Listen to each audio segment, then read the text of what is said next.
Hey everyone, welcome back. Before we get into the stories, I need to give a trigger warning for story number 2, as it briefly mentions rape and murder. It doesn't go into great detail, but it does still talk about it. So I just wanted to mention that for anyone wanting to avoid stories like that. All that being said, if you're all ready, let's get into the stories. And remember to always stay hungry.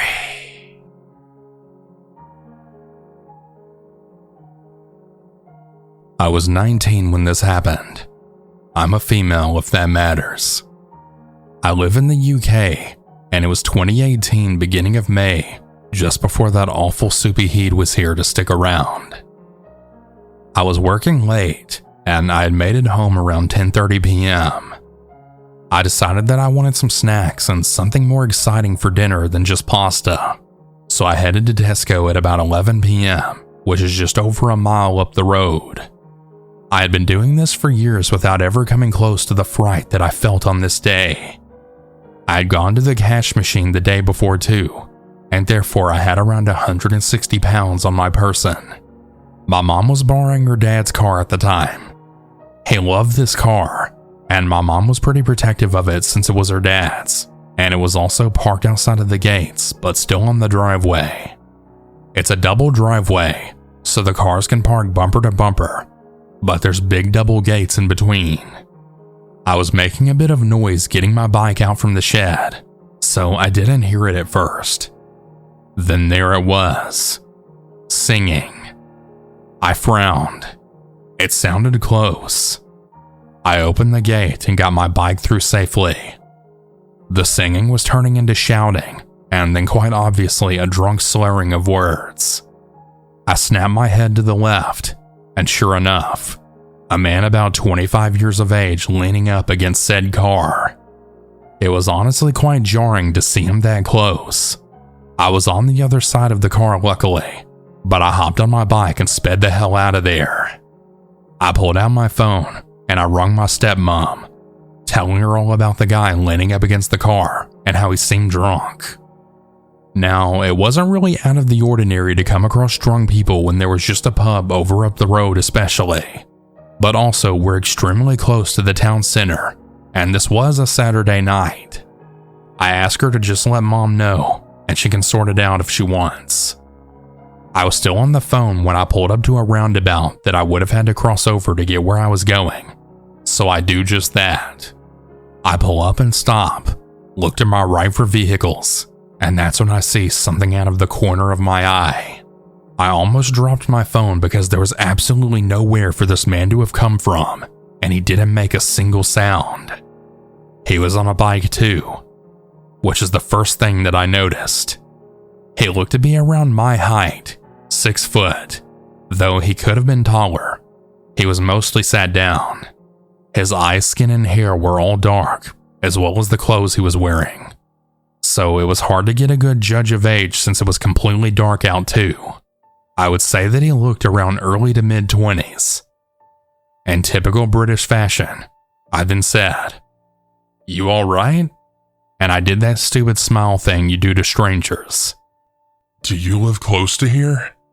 His voice was a bit quiet, but other than that, it was ordinary. My stomach was doing somersaults. "Yeah, not too far. Why?" Of course, I was about 90 seconds from my house on my bike, less if I put some effort into it. I frowned, not really sure what was happening. "Oh, well, you just look lost, that's all."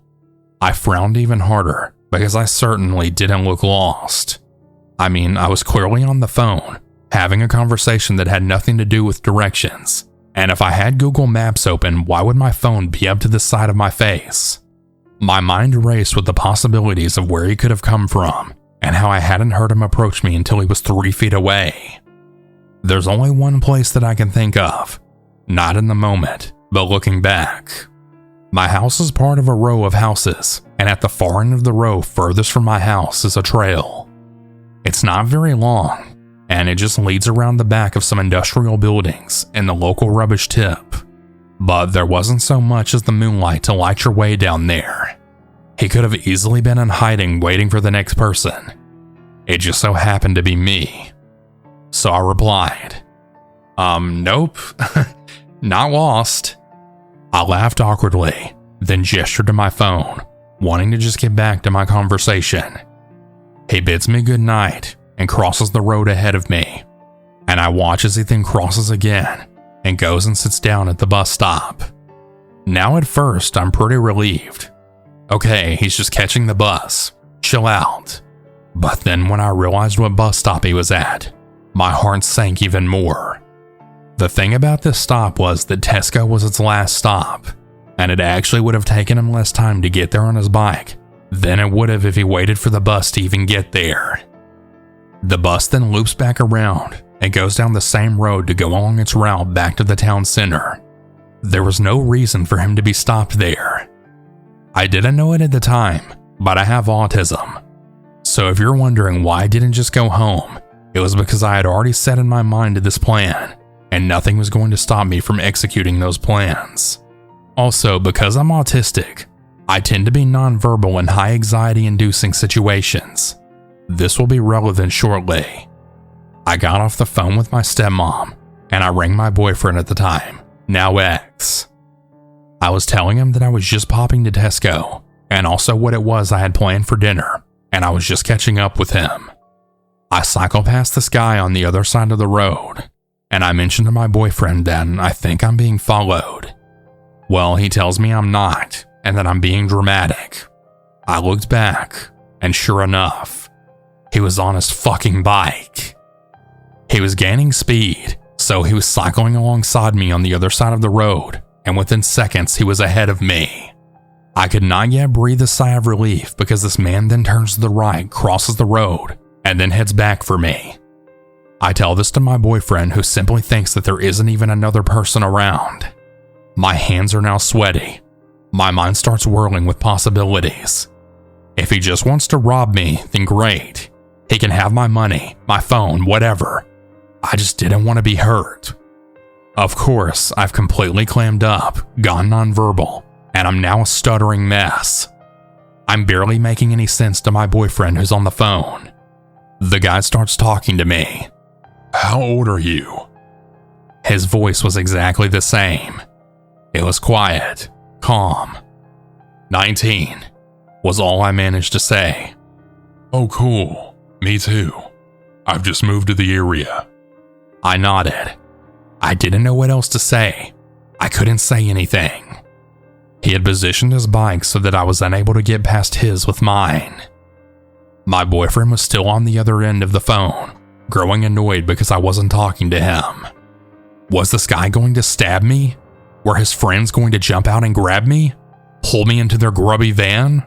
Was this a gang initiation? Was he just a maniac? I was freaking out, to say the least. I honestly have such a hazy memory of the events from here on out. Where are you heading?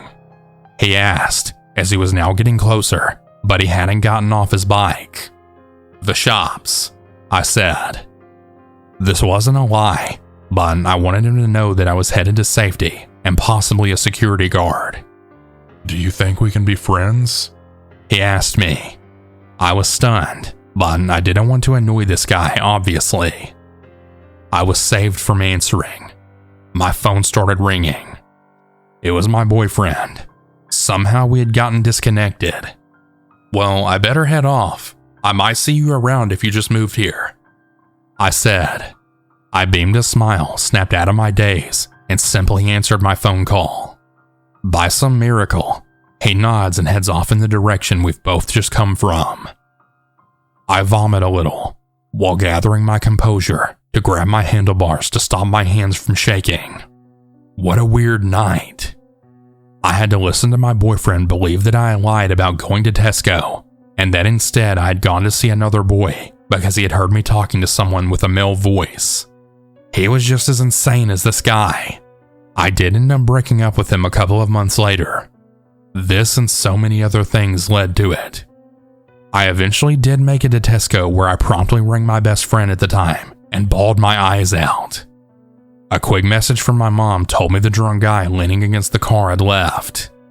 He had apparently been picked up by some girls in a Mini Cooper and then whisked away into the night. I made it home, terrified the whole time I was going to encounter this weirdo again, but luckily I didn't. I couldn't help but feel for a long time that the two instances were related, and this was just way too weird for this to not only have happened on the same night, but also within literal seconds of each other. This probably doesn't even seem that scary compared to other stories on this channel, but it sure did scare the shit out of me at the time. It all happened so quickly, possibly 10 minutes, definitely no more than 15. I wanted the ground to swallow me up or someone to just come and save me, but in the end, I was really lucky I wasn't hurt. It didn't stop me from doing my nightly Tesco trips forever though, only a week or two.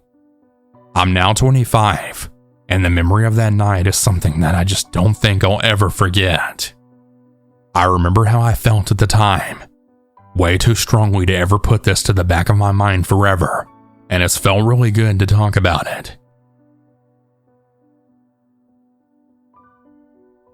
I grew up in a small southern Illinois town of a population of about 2,000 or less, where everyone knew everyone.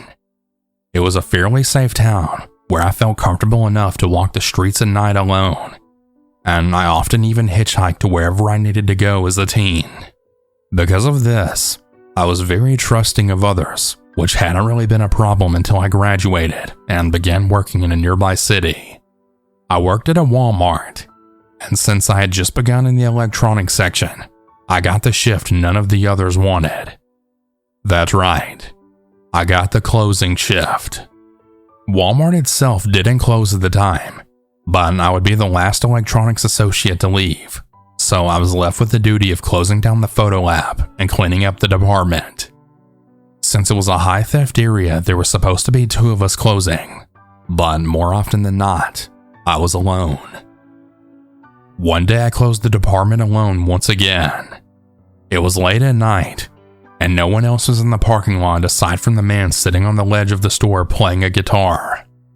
As I walked past him, I noticed he looked obviously homeless, and I decided I'd stop and listen to him play for a moment, and then give him whatever spare money I had on me.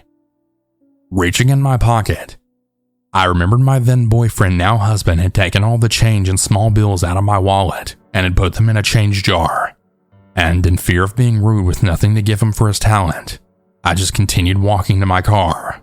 Once my back had been turned to him for about 5 feet, I had heard the guitar stop playing and get sat down. I peeked behind me, and I then noticed that he was now slowly walking in my direction. I made sure to have my keys ready in my hand, unlocking the door and getting ready to relock it as soon as I got inside. I walked faster now, and soon the man was right behind me. Luckily, I reached my car and I got inside, then locking it. He then wandered around, acting like he was just chasing me moments ago. I thought maybe that I overreacted, and I just went home forgetting all about the man completely. The next day I come in, and one of my coworkers then asked me, "Hey, did you see that man yesterday that was walking around the store with the guitar?" I told her that I had seen him outside after work. Well, the next thing I know, she's holding her phone right in front of me, showing me a mugshot of the man. Sometime after my encounter, the police had actually arrested him. He had apparently hitchhiked across America, raping and murdering several women. He was a serial rapist and a murderer, and I would have been his last victim if my husband hadn't put my money in a change jar, and if I hadn't made it to my car in time.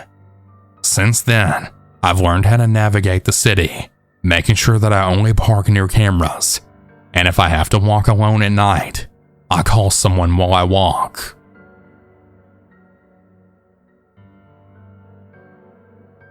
I'm going to be sharing a story that completely changed me. Me and my two friends decided to go outside one evening. I'm going to call my best friend V, and my other friend I'll refer to as J. Well, we all decided to start exploring our town. It's really big, and you can easily get lost, but that's not the case in this story.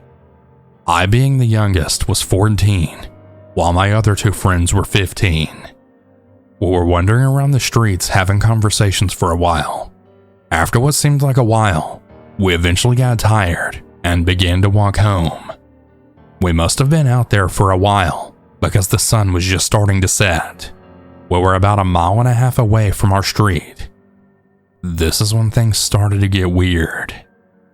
We started to cross the main highway and we noticed someone following us. It was a Hispanic male and he looked to be about 5'4". Me and V noticed him instantly, but we couldn't really assume anything because he could just be trying to get across. We then turned down this back street heading the direction of our neighborhood. The street in question was really narrow and it was a one-way street. There wasn't any sidewalks either, and unless you wanted to walk in someone's yard, you had to walk on the street. The street is on a hill too, so it isn't easy to run up it. He also turned on the same street. Now is a good time to say that I'm a boy, and I look exactly like a girl. I have long black hair that I always keep up in a bun. Also, being with 2 other girls makes no one even look twice at me to realize I'm a boy. Anyways, so the guy continues following us. He went as far as speeding up and then switching the sides of the street to where he was walking in front of us as slow as possible. This had really freaked out V and I, and instantly we started laughing to cope with the fact that this was so fucking weird. My other friend didn't know anything because she had her AirPods in and she was on her phone walking. We then switched the sides of the street and started speed walking. We then hit the end of the corner and me and my 2 friends started walking down the street that V lived on. At this point, he was now behind us on the other side of the street. V and I turned around and we saw him staring there by the light. He was starting to wave at us. We were now about 15 yards away from him. Immediately, he then started speed walking towards us. It had kind of stunned us for a second, and V started to fake a phone call from her mom. We very obviously started brisk walking down the street. At this point, we were now about 20 houses away from V's house. We then heard the overwhelming sounds of footsteps slamming on the pavement right behind us as if someone was running. V and I didn't even look back, we just started running. I turned behind us to call out to our other friend behind us to also start running because she had no idea what was going on. I then saw the man laughing while he was running after us. We eventually finally got to V's right in front of her house, only to look back and not see him anymore. We all just stood on our porch kind of just laughing about everything that happened, only to then see the man walking down the street as he had returned. I then felt my stomach drop, and then we all went inside to tell her mother. Her mother came out, and the man was just standing under the streetlight right across the street. Her mom then started yelling at him, asking why the hell he was following her children. He didn't say anything back in return, and he actually had the audacity to lean on someone's gate. This is when we all realized that this man had intentions of truly following us, but as for his plans, I don't know. He continued walking down the street a little bit more and just stood there. V's mom continued to yell at him. At this point, V ran inside and she also got her stepdad to come out. Once her stepdad came outside, he then instantly walked down the street, all while me and V then yelled at him. Jay and I eventually got a ride home from V's stepdad. No one ended up calling the police though. Yeah, I still can't believe it. We eventually got on FaceTime together, just talking about everything that happened, and we were all still very much in shock. V's mom made a Facebook post about it, but nothing else really happened. I still to this day think it's so fucked up that no one suggested calling the police, but I'm just glad none of us got hurt. I don't know where that man is or what his plans were, but I really hope we don't see him again. Hey everyone, I hope you all enjoyed these stories. If you ever want to submit your own, you can do so at southerncannibal.com. Have a good night everyone, and remember to always stay